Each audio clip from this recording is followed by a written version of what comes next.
Get ready for your daily dose of marketing strategies and tactics from entrepreneurs with the guile and experience to help you find success in any marketing capacity. You're listening to Marketing School with your instructors, Neil Patel and Eric Su.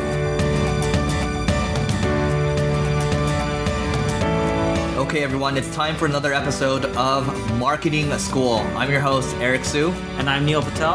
And today we're going to be talking about how you can cut your Google AdWords costs, because we just talked about how you can cut your Facebook ads costs. And it's the same concept here. Whenever you're running ads, you want to make sure that you're driving the costs down constantly. It's always an iterative process, I should say, and you're always trying to optimize and get better over time. So the first thing I will say is, when you're running ads, you want to be trying different formats out there. So one format that you might want to start out with is Gmail advertising. And this has more to do with targeting, the example I'm going to give you right now. So if I'm Coca-Cola, I want to target people that are opening emails from Pepsi.com, Monster.com, or Red Bull.com, because these are the people that are consuming similar drinks.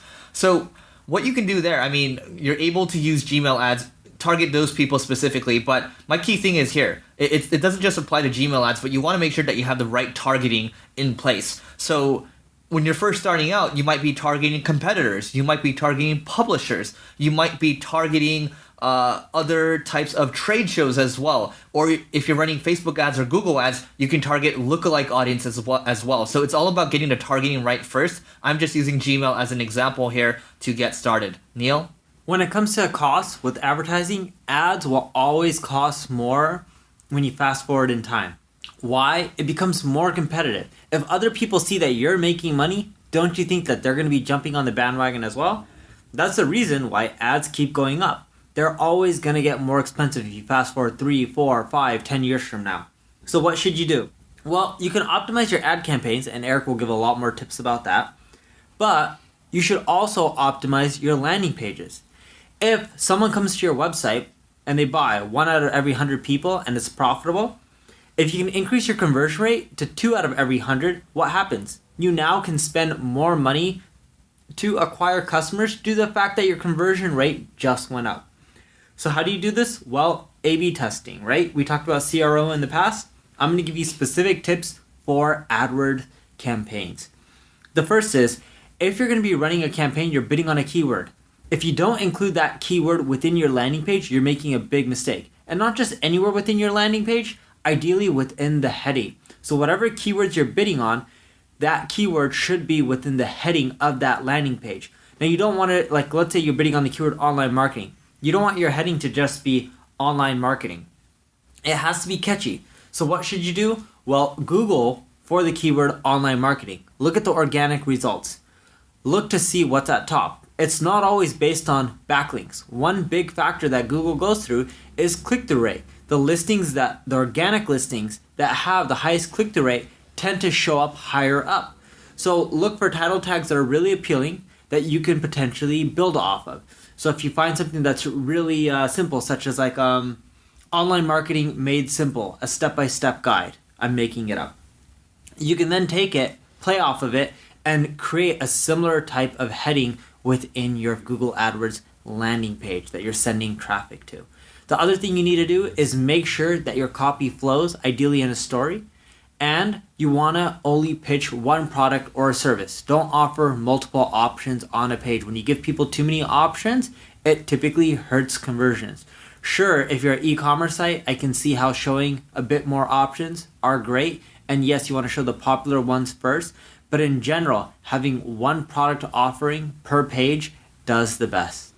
One thing to add, when you're doing Google specifically, this is not a general recommendation. This is going to apply only in certain scenarios. So let's just say, for example, if I'm Nike and I want to sell more Nike red shoes, okay, that could be an ad group, and I can very well have 10 to 20 different types of keywords in there for different types of shoes where I have red shoes, right? What you want to do here instead is perhaps you want to think about running a single keyword ad group type of campaign. So right here, you're getting a lot more targeted in terms of what you're targeting. So for example, right here, you might be targeting Nike red Metcon shoes. In this case, your ad's going to be a lot more relevant to people. It's going to speak to people more that are looking for that. Your click-through rates are going to be higher. Your CPA is going to be lower. and overall you're just going to be more satisfied when you're running these types of ads. So again, this doesn't apply for everyone. If you have millions of SKUs, this might not apply because it might not be practical. But if you're a smaller business, chances are a single keyword ad group is going to perform better for you, and you're going to be able to drive costs even lower. When people don't buy from your website, they have a reason. Sometimes they're just looky-loos or window shoppers, whatever you want to call them. But in most cases, there's a reasoning. It could be, hey, you don't offer free shipping when everyone else does. Or it could be, I don't know if your product's that great. There's no user reviews on there. There must be reasons on why people aren't buying. They're called objections. So what you want to do is go into your Google Analytics, look at how long it takes the average person. You can segment from just all the people who are buying, and you want to look at how long does it take for all the people who are buying roughly to go through the whole funnel, right? And then you can look at how long are they on that landing page. From there, you know if the average person is on there for 30 seconds, if someone's on there for 45 seconds, the chances are they're not going to end up buying.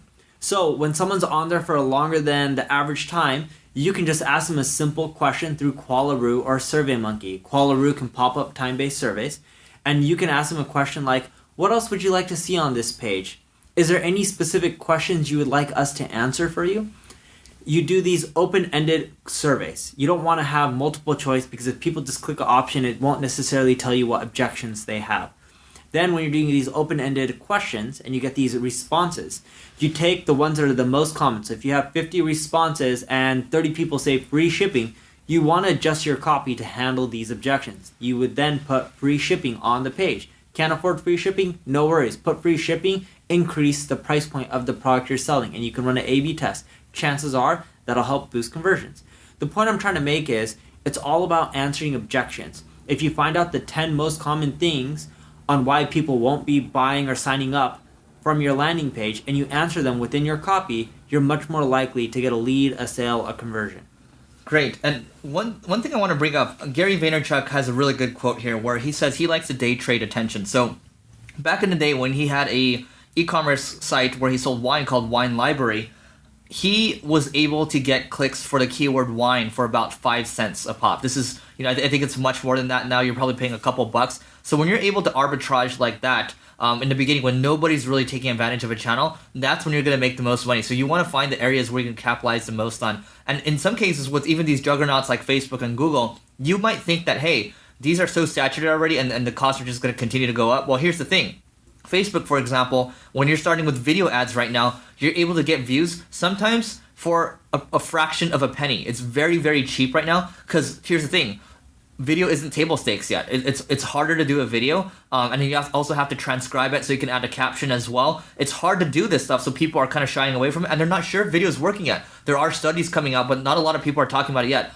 You want to be the first mover in a lot of these cases because the people with video, they're killing it right now. They're driving lead costs for very, very cheap, in some cases 25 cents to 50 cents, and the CPAs are extremely, extremely low right now. So you want to look for these areas where you could day trade attention. You could consider that, and with video, not a lot of attention has gone there yet. Although now in your newsfeed you are starting to see more video. And if you're a brick and mortar shop, your mom and pop shop. Well, here's the other thing. With Google, you can advertise on Google Maps as well. That just came out recently. They're getting better about advertising on content. So if you produce a lot of, if you have a lot of stuff that might serve well as a native ad, you're able to do that inside of content as well. So Google's just getting better and better. Facebook's getting better and better as well. They're trying to make the experience better for you. Instagram ads also improving as well. You want to make sure you're going to places that where it's not too saturated yet and where your people are hanging out. Another thing that you should consider if you want to reduce your ad costs is look at channels that require more work. It's really simple to set up a Google text-based ad. Doesn't take much work. You can get it up within minutes, if not seconds, if you already have an ad account. But creating a video pre-roll ad on YouTube requires more work. If you're running an AdWords campaign, why not expand it into YouTube? We do it, and we do this with crazyegg.com. You know how effective our campaign is? Well, think of it this way. With most software as a service companies, people will spend money on advertising and they'll be like, oh, cool, yeah, we spend roughly 6 months of the customer. That's our cost per acquisition, right? It's 6 months of the lifetime. If the lifetime value of your customer is 3 years, a lot of companies will pay 6 months or even a year to acquire that customer. With YouTube ads, it's so effective that we're able to recuperate our money in the first 30 days, in which whatever signups that we're driving through YouTube, we're profitable from day one. The beautiful part is, with advertising, credit cards, net 30, you can pay them after a while. Technically, we're collecting our money before we even have to pay our YouTube ad costs. Here's a final bonus point. American Express, you're going to owe us money for this. If you want to pay net 60, American Express has a Plum card. It's not the best card overall, but if you need cash flow, it's a good card for you. There is a small annual fee attached to it. You either get 1.5% cash back or you pay net 60 as well. So if you're in a cash buying right now, or you just like to have more kind of breathing room, the American Express Plum card, check that out. So with that being said, that's it for today's marketing school lesson. We'll see you in tomorrow's episode. This session of Marketing School has come to a close. Be sure to subscribe for more daily marketing strategies and tactics to help you find the success you've always dreamed of. And don't forget to rate and review so we can continue to bring you the best daily content possible. We'll see you in class tomorrow, right here on Marketing School.